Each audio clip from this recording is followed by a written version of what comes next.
for a long time now, we've had the 30 under 30, 40 under 40, the young entrepreneurs that have attained a great level of success. And I think it's fantastic to be wildly successful at a young age. Right. But let's not forget, the 50 over 50 or 60 over 60 that have this world of experience that's still viable, that's still valuable, and to stay away from the whole comparison-itis thing. Eleni Anastos is a business strategist and prosperity coach.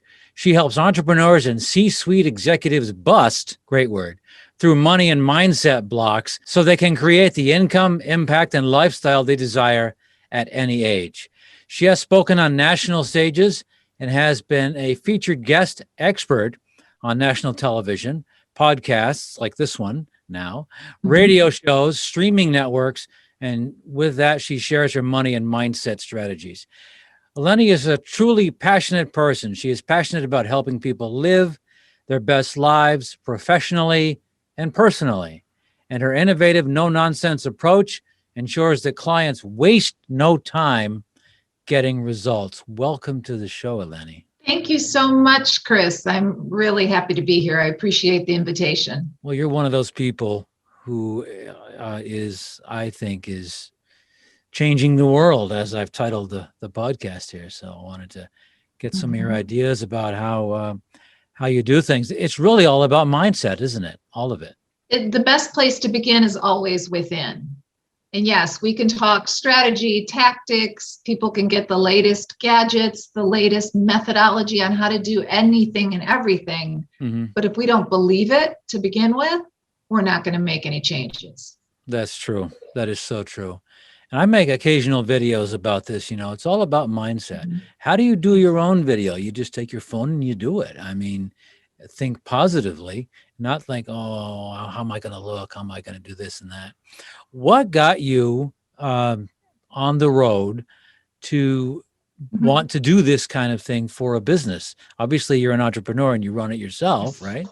So what got you motivated to do that? Well, for over a decade, I was focused primarily in the finance industry. I was helping businesses get money when the bank said no.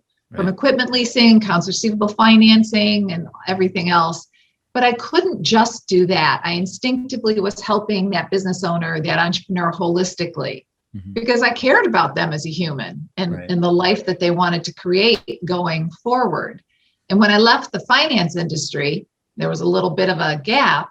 I was talking to a dear friend of mine and just reflecting back on all that I enjoyed. It was very gratifying to be able to help a business owner open their doors, or in some cases, keep their doors open by getting them that secondary funding. But instinctively helping them holistically just made my heart sing. And I said, I need to add that piece back in as well. Wow. What a story. How long have you had your own business doing this? Officially 8 years, unofficially north of 25. Wow. Okay. I'm sure you can relate. I can. I certainly can. Having spent all that time in radio and just started my own thing 2 years ago. So yeah. So that's pretty cool. How do you go about, what kind of clients do you that come to you? I'm sure you get them, you get inquiries a lot. What is this? If somebody comes to you, they figure they're in trouble somehow, either it be financially, or maybe they just don't know where to go next in their business. And this could include small business and could large ones too, I suppose, right? Yes, the size of the business may vary. It could be that individual that just feels stuck and they've got that inkling, there's something more. There's something else that I want to be, do, or have, but they're keeping themselves plateaued. They're keeping themselves stuck. So they can imagine it, but they can't get there from point A to point B. So it's taking you from where you are to where you want to be professionally and personally. And none of us are meant to do this alone. No. Whether you're that solopreneur or a corporate executive, like one of my clients who I've been working with for a while, when I met him, he was at the top of his game in his corporate career. Very, very well established, great skill, expertise, highly touted in his industry. But he wasn't happy anymore. He didn't have that fire in his belly. He said, I don't want to wake up and be 65 and realize I wasted some of the best years of my life. So I've helped him leave corporate and start his own consulting business so he can do all of the parts that he's really passionate about while implementing that lengthy skill, all those years of experience. It's all applicable in multiple arenas. Yes, it is. So if you're not happy with the advice there and the story there and the moral is if you don't like what you're doing, and I've done videos on this too, where Friday it's TGIF. Hey, the week sucked. So now the weekend's going to be great. And if that's your actual serious, real mental attitude and it's really a thing, something's wrong. Oh, I so appreciate that analogy. I completely agree. Because sometimes people ask what day it is. I said, I don't know. Let me look at the calendar. When you are truly passionate and love what you do, you enjoy the connection with clients, you know you're making a difference because you're on a mission to make a difference. Mm-hmm. It doesn't, it's the old cliche of truly loving what you do and never traditionally working a day in your life. If you can do that, and you help people transition from one to the other. Okay. Yes. I did that too, from the car business down to what I do now. March 1st, 2019, I woke up and said, I'm not selling cars anymore. So then I went out and got clients and did it. But that's a mental, you have to really push to do that. And some of your clients, I imagine, do that. They have to push and you have to help them kind of, come on, get out there. Yes. Because I think that inkling is there. Like, I would love to hear more of your story as well about what really made you push in March of 2019 to go forward. And I think it's people having the guts to finally listen to that inner voice. Yes, I want more. You have every right to want more. Yeah. And I'm very clear on, I want it to be people's choice. I want it to be your individual choice. I don't want people doing things or making a certain amount of money because that's what they think society says they should do. Yeah. I want people to create the life on their terms. So many people do that. And so many people just don't know when they think they're stuck and they don't want to take the risk, right? They don't want to take the risk of losing that. Maybe they make $100,000 a year, maybe they do, but they hate their lives. Yes. And oh yeah, you got a nice bank account and your investments are sky high and the market's doing well and all this, but you hate yourself. You don't like waking up. You got no passion. That's kind of what happened to me in the last couple months of car business. The passion was gone and I didn't sell too many cars those last 2 months. It was kind of a mutual parting, honestly, transparency right there. But that was the catalyst that got me going. And on March 1st, 2019 at 4 a.m. or whatever, I was on the computer redoing my website and making it look like a brand new thing. I went out and did it. And I got some clients, some great Google reviews, and it just goes upward from there. So, well, kudos to you for having the guts to take action on what you were feeling. Because we both know countless people have had these feelings, but they're not stepping up to take action. Mm-hmm. That's true. Action is certainly needed. And you've spoken on national stages about this, what I'm reading? Yes. Where have you spoken? I've spoken at personal development conferences, and largely the context of those speeches were all about reinventing, taking your life to the next level, especially after you've been through the storm. And everybody has faced challenges and obstacles, and so many people have overcome tremendous odds. Right. But what I wish for people is, once you've overcome it, are you happy? Are you where you want to be? Because the pandemic, one of the many things it's reinforced is that change is inevitable. And to me, purposeful reinvention is vital to navigate any kind of change. Yeah. So it's helping people take their life to a next level, helping people to pivot, and really to remember, because I think what stops a lot of people, Chris, is that I can't start over again. Well, you're not starting over from scratch. You're starting over from experience. That's exactly right. Because they think oh, gee, I just spent 20 years at some place. Yes. And I'm making whatever I make. I can't let that go. I got to start over. Right. Oh, I know. I've fallen prey to that as well. And Yeah. I also hear people say, yeah, but I've been in this job for so long, similar to what you're saying. But again, I want to say it may be all you've ever done, but it's not all that you are. No, that's true. People get trapped in comfortability, I suppose, right? Yes. And they Yes. just, okay, I don't want to venture out today and do that. But once you do, it feels good. Once you finally Yes. get over the hump there, it feels great. I want to talk about, since you talk about reinvention, you have a book coming out this summer. Yes, I do. It's called My Reinvented Life. Yes. When will that be available? Summer, I think. It will be available in June. I'm going to start the pre-sale in less than 2 weeks. So okay. Good. I'm very excited about that. The catalyst for myself was a very traumatic experience that turned my life upside down. I was living a life I never saw coming. And, I fought my way through it, because to me, it's not about always getting over, because in some ways we don't ever get over things, but we get through things.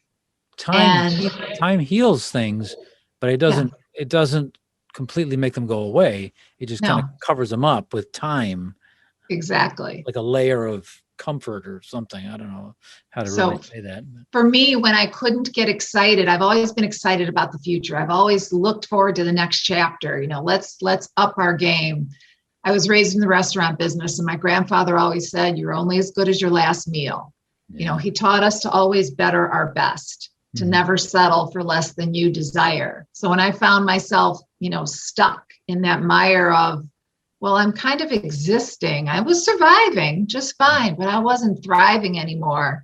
I had to do a 180, and I completely reinvented my life. And that's what I really want to help people do through my book and my work. Mm-hmm. How many clients do you have at this point, roughly, if you can say? Well, I do group programs, and I have a half a dozen private clients. So I balance it out, because the private one-on-one, there's a lot more attention, if you will, and a lot more time involved. Sure. And then group programs vary from a dozen participants on up. When you say group programs, so is that like a group of people from a certain business, from like one business, one company, or a group from several from different companies, or just kind of a gathering? How does it is actually that's a great question, but it's actually a gathering from people from different disciplines. Like the most recent program I did was a money makeover boot camp. So these were a collection of entrepreneurs from all different walks of life, if you will, all different industries, but they all struggled with their money mindset. They all struggled with charging what they're worth and how to accurately price their fees, price their services. So money was the common theme, but the people were from all different walks of life. So tell me about, you touched on it, the money mindset. People have this thing about, oh, gee, I'm not going to get any customers unless I lower my price or something like that. Yes. And then you devalue yourself too doing that, right? Yes. I so appreciate you said that. I had a client a while ago, first words out of his mouth were, I'm sick and tired of having to lower my fees just to get a customer. And I said, I have the answer. And he was excited and he leaned in, and I said, stop it. Now, fortunately, we were in a public place, so he didn't, reach across the table to smack me. Right, good. But yes, just what you said, if we keep devaluing ourselves, how on earth can we ever expect anyone to put proper value on our services? And I always go back to value. Talking to a new client who said, oh, but I think it's going to cost too much. She was pricing a new program she was launching. Right. I said, you're looking at it from the wrong perspective.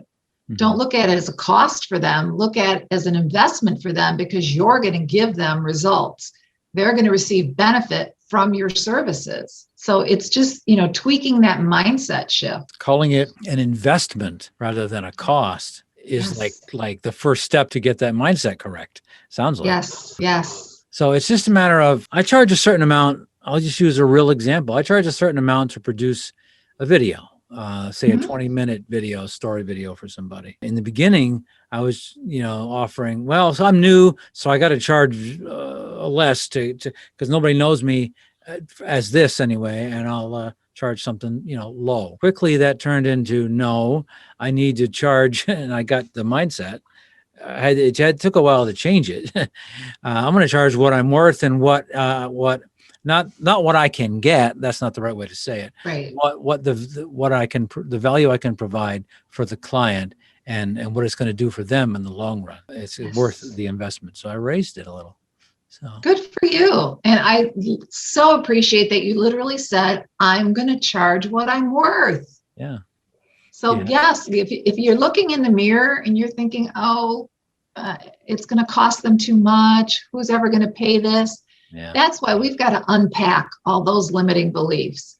Because if you're operating on that system, which you probably adopted from someone when you were a kid, listening to someone say, there's never enough to go around, money's the root of all evil, no one will ever pay these prices. That's right. And not really realizing how it's still ruling your life. So we got to kind of clear all that out so you can establish new beliefs that are going to allow you to move forward. Yeah. So everything is mindset. And I have to think you sound very similar to somebody I admire on the national stage, Gary Vaynerchuk. Mm. Yeah, I love watching Gary V. Yeah, but a lot of that mindset I got from him, and now I've been watching some of your stuff too. So it all kind of fits in. When you say personal development, that's one thing you do. Personal development is a big part of the money mindset, right? I mean, you can tie them in.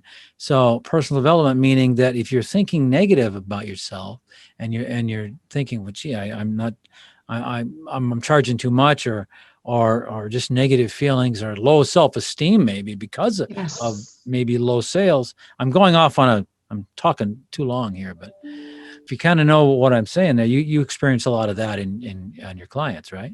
See that a lot in clients. And, it's a combination of things. Again, I think it's beliefs that they've had adopted for a long time, almost unconsciously. It's as if they entered into this silent, unconscious agreement that these beliefs are the truth. But we all need help really recognizing what is actually true in those situations. Flip the switch to people are going to see tremendous value in my work and happily pay my fees. And that's where you're going to put your energy. Yes, and be enthusiastic about it too, about what you offer. Get on social media and say, "Hey, I got this great thing." Don't talk about the cost of it. Say and provide value that way. And here's what I can do for you. Stuff like that. So that kind of works. Now, age doesn't matter either. If you transition from an employee to an entrepreneur, I mean, you could be 78 years old and do that, I suppose. I think timelessness is one of my favorite topics because there are too many people that limit themselves simply because of age. For a long time now, we've had the 30 under 30, 40 under 40, the young entrepreneurs that have attained a great level of success. And I think it's fantastic to be wildly successful at a young age. Right. But let's not forget, the 50 over 50 or 60 over 60 that have this world of experience that's still viable, that's still valuable.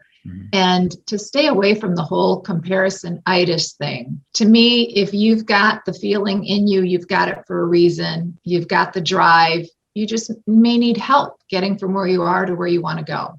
Go and get it, right? Yes. Or maybe this hand's better because you can see it. Go and get it. Eleni, we could talk for hours on this and it would be fun. Maybe after the book is released, we'll come back and talk a little more about exactly what's in the book. So maybe do another, like a follow-up to this. But these questions and these answers are fascinating. And it's been great talking to you about this. But I want to ask you a couple of questions that aren't related to anything business-wise. Great. What is your favorite movie? The first one that comes to mind is Life is Beautiful with Roberto Benigni. And I was so drawn into that movie. The human spirit that his character portrayed. Now, the movie was in all subtitles, and I thought I was speaking Italian because I was so drawn in. I was not cognizant of the fact that I was actually reading subtitles. Just triumph of the human spirit. Awesome. If you had one of two things, a TARDIS from Doctor Who, or Marty McFly's DeLorean, some way to go back in time, who would you visit? It doesn't have to be anybody famous, relative, whatever. But who would you like to have a cup of coffee with or something? I would love to sit down with my yaya and papu. I'm Greek, so that's grandmother and grandfather. Okay. Because they had more guts, more courage than my generation in any way, shape, or form. My grandmother was 16 years old when she spent a month on a boat, and her family pooled their money to send her to the United States. Mm-hmm. Like, what guts that took. So I would love to go back in time and sit down and talk to those teenagers that came over here to chase the American dream and all the feelings they had and what they were going through. The American dream is certainly possible, again, with the right mindset. And It sounds like your grandparents had the right mindset. They were amazing role models, instilled tremendous work ethic in us. Neither of them were afraid to go for it. Your book is coming out this summer in June, you said. It's called My Reinvented Life. Yes.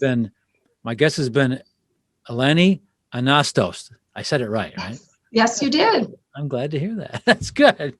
Yeah, it's been a pleasure, and we'll talk again for sure. And I like to leave with this, the Spock thing from Star Trek: live long and prosper. You can do that. You can. Yeah, you got it. Thank you again. Thank you so much. Thank you. It's been my pleasure.